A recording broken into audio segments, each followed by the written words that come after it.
चलिए पढ़ते हैं। बंधुत्व से संदेष्टा रविदासा इस पाठ का आज का अवतरण। उच्चारण कीजिएगा।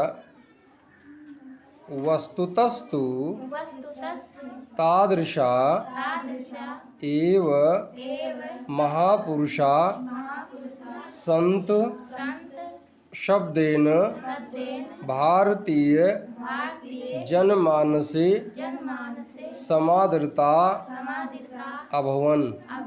ये पर दुख कातराः परहित रताः दुखिजन सेवा परायणाः दलितान् शोषितान् प्रति सदयाः स्वसुखम् अविगणयन्तः यदृच्छालाभ संतुष्टाः आसन। अब इतने मात्र का आप शब्दार्थ चेक कर लीजिएगा, क्योंकि छोटा सा अवतरण है लेकिन एक अवतरण पूरा होता ही है। वस्तुतः वास्तव में तो तादृशाः उस प्रकार के एव लोग ही महापुरुषाः महापुरुष लोग संत शब्देन संत के नाम से भारतीय भारत के जनमानसे लोगों के मन में समादरता आदर प्राप्त अभवन होते थे। ऐसे ही लोग महापुरुष लोग संत शब्द से समाज में आदर पाते थे। अब कौन से लोग थे आगे बता रहे हैं। ये जो लोग पर दुख दूसरे के दुख से कातराह दुखी होते थे, परहित रताह पर यानी दूसरों के हित यानी कि कल्याण में रताह लगे रहते थे, दुखीजन दुखी लोगों की सेवा परायणाः सेवा में लीन। सेवा परायण का मतलब है सेवा को ही पूजा समझने वाले लोग, सेवा को ही व्रत मानने वाले लोग। तो दुखी लोगों की सेवा में लीन, दलितान दलित, शोषितान शोषित लोगों के प्रति अर्थात पीड़ित और निर्धन लोगों के प्रति सदयाः दयापूर्वक यानी दयालु स्वभाव वाले, स्वसुखम अपने सुखों को अविगणयन्तः ना गिनते हुए अर्थात अपने सुख की चिंता ना करते हुए, यदृच्छा लाभ ईश्वर की इच्छा से होने वाले लाभ से अर्थात जो भी ईश्वर दे दें उतने मात्र से संतुष्टाः संतुष्ट आसन होते थे। कुछ व्याकरण के तत्व समझिएगा। वस्तुतः धन्तु विसर्ग संधि की गई है।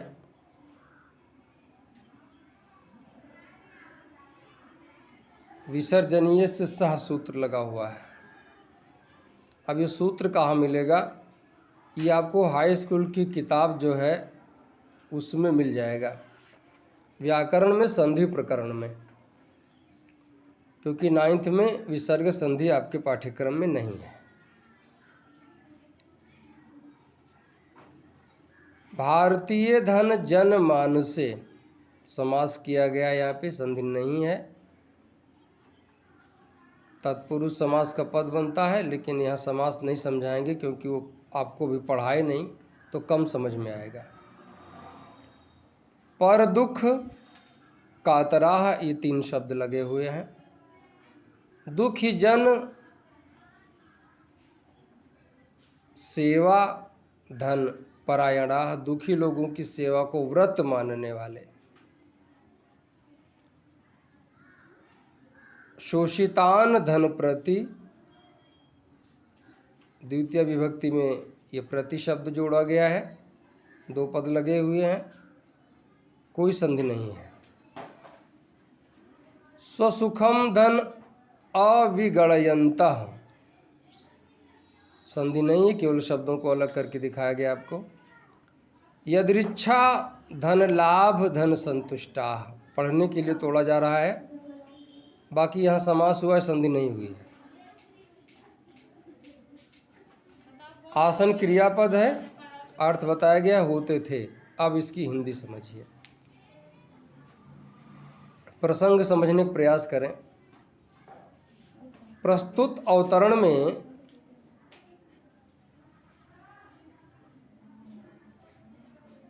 पंद्रहवीं शताब्दी के संतों की विशेषताओं का परिचय कराया गया है। भारत के 15वीं शताब्दी में जो भी संत महात्मा होते थे, उनकी सोच क्या होती थी, ये यहाँ दिखाया गया है। हिंदी समझिएगा। वास्तव में उस प्रकार के ही महापुरुष लोगों के मन में संत नाम से आदर पाते थे। देखो, जनमानसे का अर्थ हमने पहले लगाया, ठीक है ना। ऐसे ही महापुरुष, यानी उसी प्रकार के महापुरुष भारतीय लोगों के हृदय में संत शब्द से सम्मान पाते थे, अर्थात लोग उनको दिल से संत समझते थे। जो लोग दूसरे के दुख से दुखी, दूसरे के कल्याण में लगे रहने वाले, दुखी लोगों की सेवा करने वाले, दलित और शोषित लोगों के प्रति दया रखने वाले, अपने सुख की चिंता ना करने वाले और ईश्वर की इच्छा से जो भी मिल जाए उसी लाभ से संतुष्ट रहने वाले होते थे। ऐसे लोगों को ही संत कहा जाता था। आजकल संतों का रूप बदल गया है, परिभाषाएं बदल गई। आज के संत तो 80-80 लाख की गाड़ी में चलते हैं। और ज़्यादा टिप्पणी ना करूं अच्छा रहेगा, क्योंकि संतों की दुनिया बड़ी रहस्यात्मक है।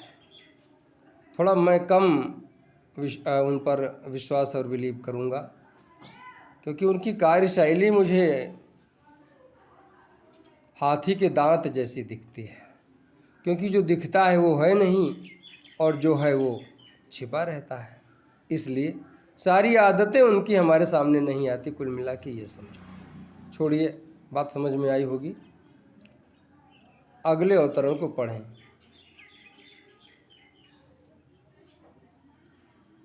अब उन्हीं संतों में एक संत का नाम आप देख रहे हैं, जिनको हम पढ़ रहे हैं इस समय।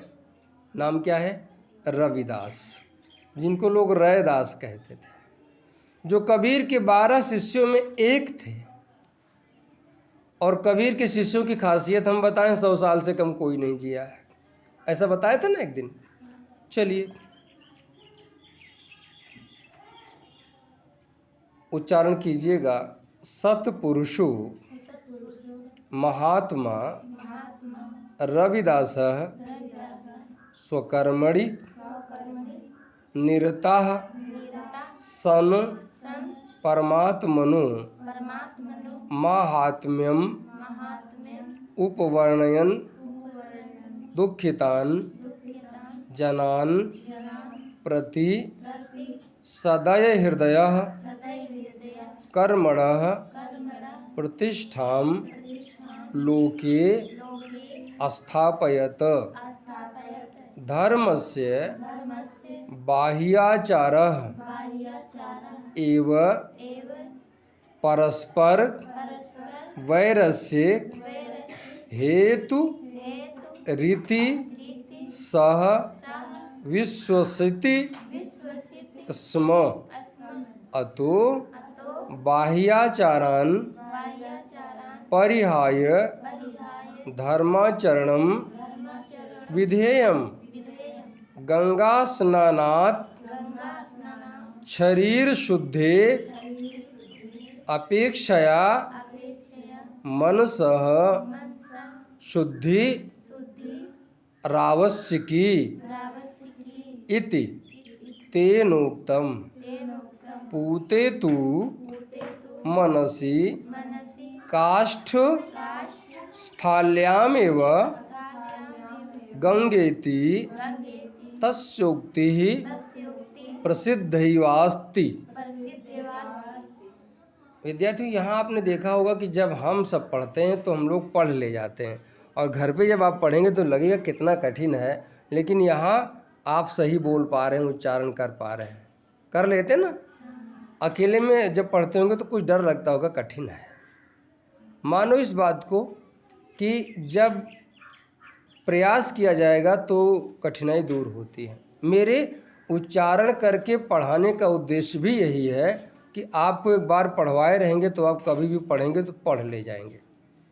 ज़्यादातर अंग्रेजी पढ़ने में समस्याएं इसीलिए आ रही हैं क्योंकि बच्चों को उच्चारण करके पढ़वाया नहीं जाता और हर शब्द की मीनिंग नहीं बताई जाती। क्यों? जैसे हम नोट कराते हैं क्या और किसी विषय में ये बीमारी है, ये रोग हमें ही लगा है, हम 20 साल से ऐसे पढ़ा रहे हैं, हर शब्द का अर्थ नोट करवा रहे हैं, व्याकरण भी। तो चलिए, आप कहेंगे गुरुजी अपने बड़ाई शुरू कर दिए। नहीं, हम शैली की बात कर रहे हैं। आप घर पे पढ़िए, ज़रूर गलत ही पढ़िए। आज गलत पढ़ोगे कल सही हो जाएगा, जब पढ़ोगे ही नहीं तो सही कैसे होगा। बच्चा पहले खड़ा होने के लिए प्रयास करता है, चल नहीं पाता, कई बार गिरता है और रोता भी है, लेकिन जब वो चलने लगता है तो बहुत तेज़ दौड़ता है, मम्मी पापा नहीं पकड़ पाते, यहाँ तक कि डराते हैं कि अगर भगवो तो बहुत मारब, तब लौटता है वो, इतना तेज़ भागने लगता है। और किसी दिन वही बच्चा अपने से ज़्यादा वजन का भार सिर पे रख के चलता है। इन सब के पीछे क्या है? इन सब के पीछे उसका रोज़ का अभ्यास छिपा हुआ है। कुछ समझे तो रोज़ कर रहा है तो ऐसा हो गया। आप रोज़ पढ़ेंगे तो शायद कोई विषय न तो कठिन है और न असंभव है। कुछ समझे, आगे बढ़ते हैं। बीच में हमने उपदेश भी दे दिया मेरी आदत के अनुरूप। सत्पुरुषः सत्पुरुष, अति महत्वपूर्ण अवतरण पढ़ रहे हैं आप। महात्मा रविदास स्वकर्मणि, अपने कर्म में, उनका कर्म जो था आप जानते हैं, बड़ा निंदित कर्म लोग कहते हैं, लेकिन मैं नहीं मानता कि निंदित था। कर्म कर्म होता है। तो अपने कर्म में निरतः लगे सन हुए परमात्मा के महात्म्यम, महानता को उपवर्णयन, समझाते हुए, बताते हुए, दुखितान, दुखी जनान प्रति, लोगों की प्रति, सदय हृदय, दयापूर्ण हृदय से, कर्मणा, कर्म के, प्रतिष्ठाम, महत्व को, सोने का बात मत करो, लोके, संसार में, अस्थापयत, स्थापित किया। ध्यान दीजिएगा विद्यार्थियों, कर्म को महत्व दिया जा रहा है। धर्मस्य, धर्म के, यानी धर्म का बाह्य आचारः, बाहरी आवरण यानी बाहरी आचरण, जिसे लोग आडंबर कहते हैं, एवं ही परस्पर एक दूसरे के वैरस्य, शत्रुता का, वैर माने शत्रुता, हेतु कारण है, इति ऐसा, सह वै यानी कि रविदास, विश्वसिति विश्वास अस्म करते थे। बहुत बड़ी बात यहाँ कही गई है,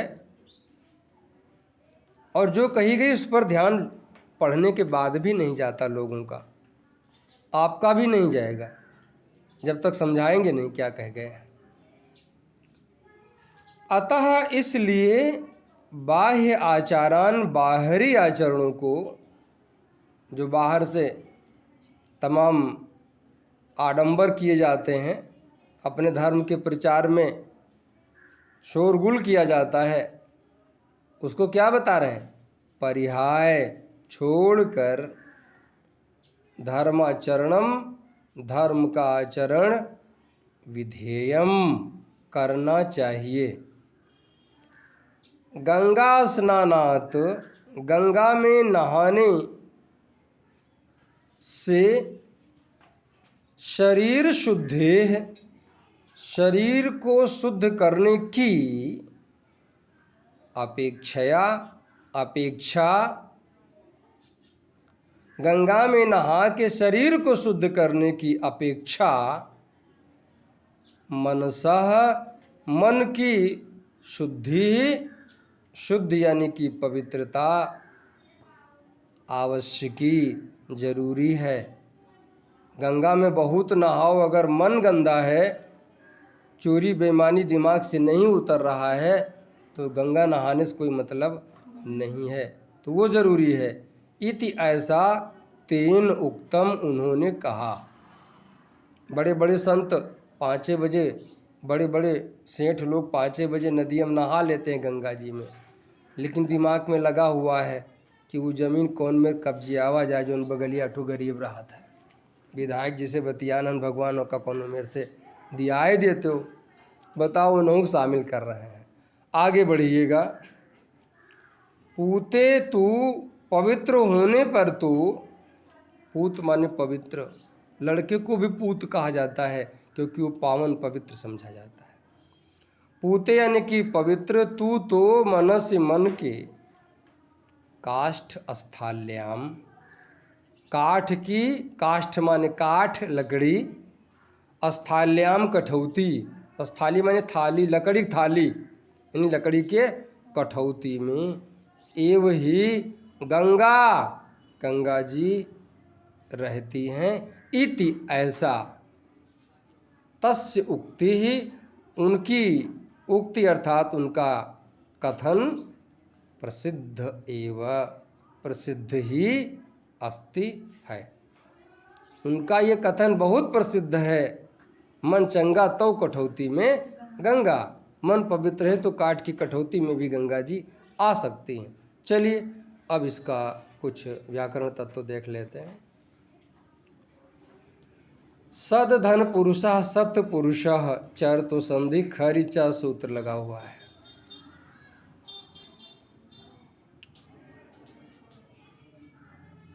महात्म्यम धन उपवर्णयन, कोई संधि की नहीं गई है, केवल शब्दों को जोड़ा गया।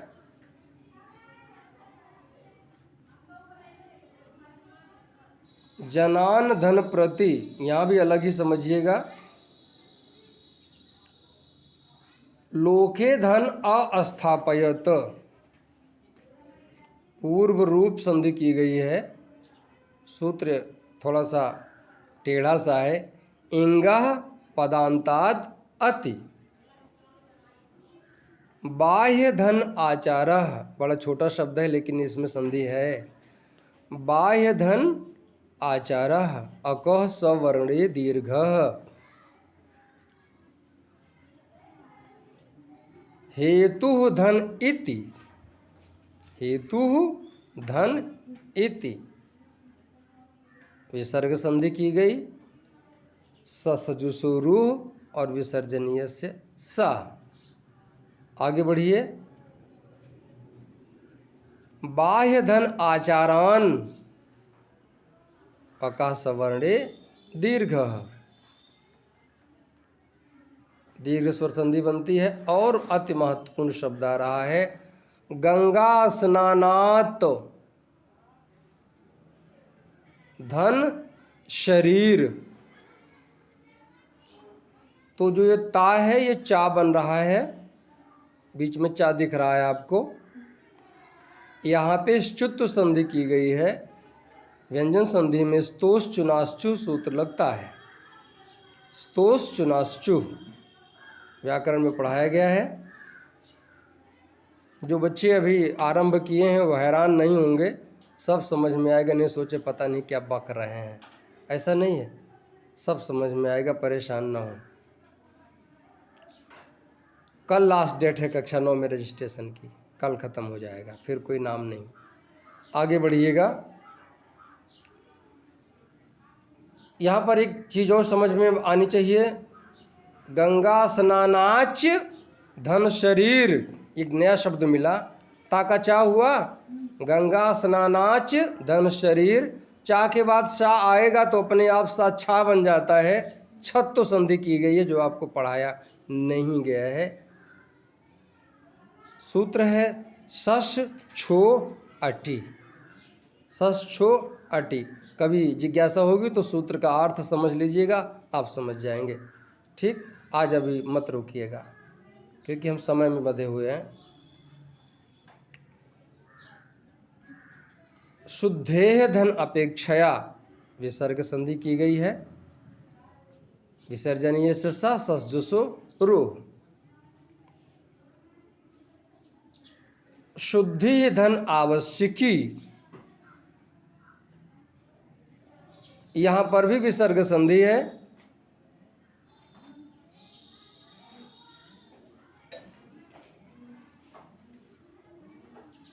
इसके लिए सूत्र लगेगा रोर।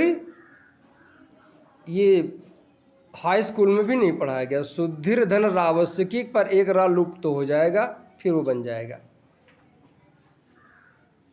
और आवश्यकी धन इति, आवश्यकी धन इति, यहाँ पर दीर्घ स्वर संधि हो जाती है। अकासवर्ण दीर्घ। काष्ठ स्थाल्याम धन एव, कोई संधि नहीं है, समास है। अगला शब्द आ रहा है जो टेट सुपर टेट टीजी और पीजीटी तक हैरान करता है। गंगा धन इति, गंगेति लिखा है। गंगा धन इति, गंगेति बनता है शब्द। आद गुड़ा गुड़ संधि है। तस्य धन उक्ति, तस्य धन उक्ति, यहाँ पर भी गुड़ संधि है। आद गुड़ा। प्रसिद्ध धन एव, प्रसिद्ध धन एव वृद्धि संधि। सूत्र है वृद्धि रेचि। एव धन अस्ति। आधन आ, दीर्घ आ, अकासवर्ण दीर्घ। ये थे कुछ पदों के विच्छेद। आइए इसकी हिंदी समझ लेते हैं। प्रस्तुत अवतरण में धर्म के संदर्भ में महात्मा रविदास के विचारों का उल्लेख किया गया है। सत्पुरुष महात्मा रविदास ने अपने कर्म में लगे रहते हुए परमात्मा के महत्व का वर्णन करते हुए और दुखी लोगों के प्रति दया रखते हुए कर्म के महत्व को स्थापित किया। संसार में कर्म के महत्व को स्थापित किया।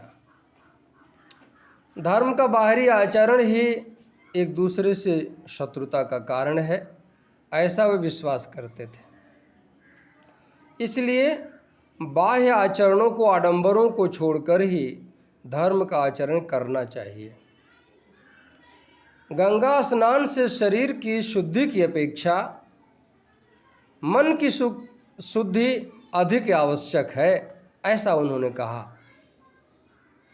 उन्होंने ऐसा कहा कि गंगा स्नान से शरीर की शुद्धि की अपेक्षा मन की शुद्धि आवश्यक है, जरूरी है।